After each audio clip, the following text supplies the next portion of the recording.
for him, I probably wouldn't be here because he saved me from a burning fire.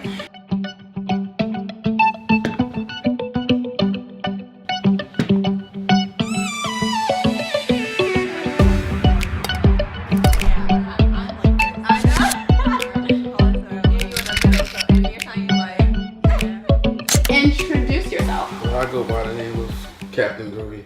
No. Most people call me Carlito. Let's go with that for now. Sure. That works. Alias. Yeah, alias. I got a quite interesting story, I would say. I've been through a little bit in my time. Yeah. But we still working and we doing stuff. Trying to stay positive, keep the wheels turning. Yeah. And trying to find that chicken. That bread. That money. That money, basically. I think it's really important to express gratitude and to give back. And you did something like that today. Right. Can you talk about that a little bit? What you did and what it meant to you? Today it was a group of 18 to 25-year-old kids. Group of 18 to 25-year-old kids. They made a program for them. And when the program is trying to help them change their way of thinking, get them on a positive track for their life.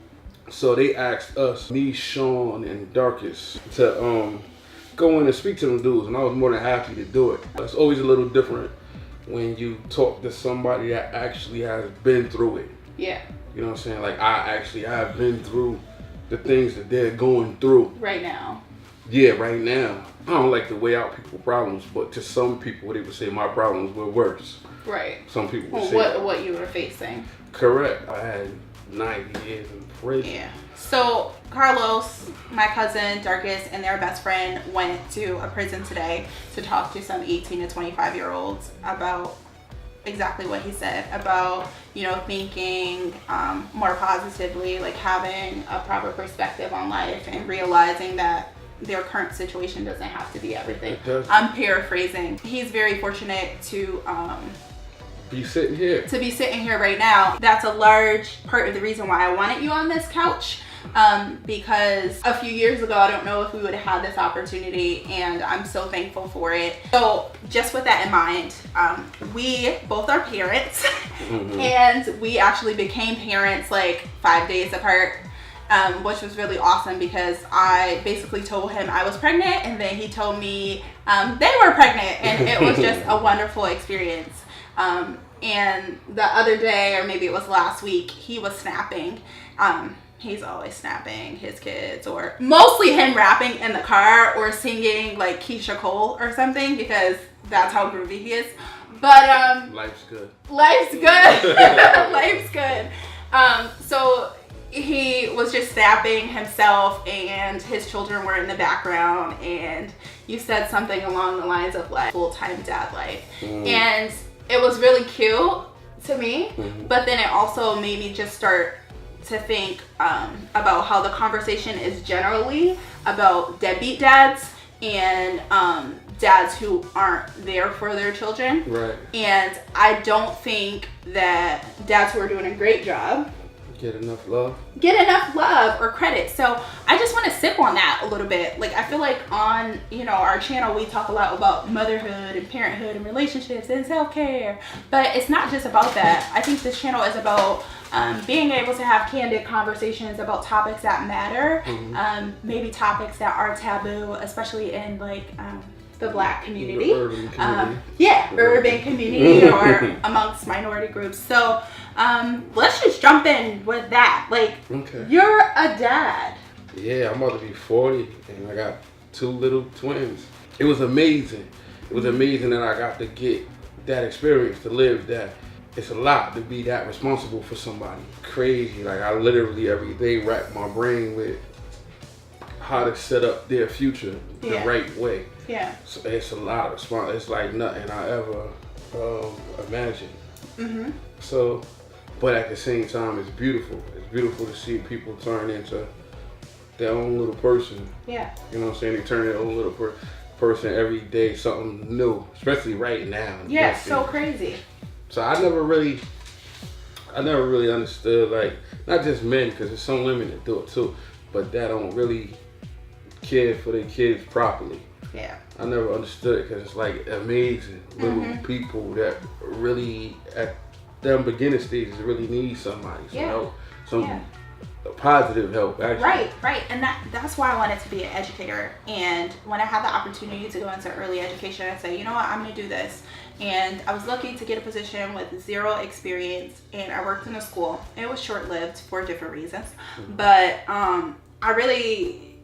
I felt privileged to have that opportunity to be an influence, like be a light, you know, for someone's life, because I feel like you were saying about 18 to 25, the same thing from like 0 to 3 is such a precious period, and you could get it way wrong or you could get it way right. So many days I went into our school just thinking like, I'm just gonna love on these kids today. I don't care about the curriculum. I don't care how many tantrums we have. I don't care if we don't get outside. If I just at least show them love, I've done my job. Absolutely. So I feel like that about parenting too, and it's so crazy, like you said, how some people just don't realize the gift of it or the importance. The importance. Yeah, because you were given a responsibility, right? Like having a child is like a miracle. So one of the other things I wanted to sip on a little bit was the fact that you are basically a stay-at-home dad, which is completely like not who I thought I would be. Why do you say that? Talk about that. Because I'm lit. Cause I'm lit. Hey, cause he lit. I'm gonna take a sip to that because we are kind of getting lit, and this is not normal. Usually I'm drinking tea, but it's my brother, and this is a celebration. Cause like I said earlier, like we didn't know we would be parents at the same time and how this happened. So I'm glad he's drinking champagne. Amazing to me. And it's amazing to me too. Like when you told me you guys were pregnant too, I was just like, oh my gosh, this is so crazy. Like, I mean, and I shared this in a previous vlog.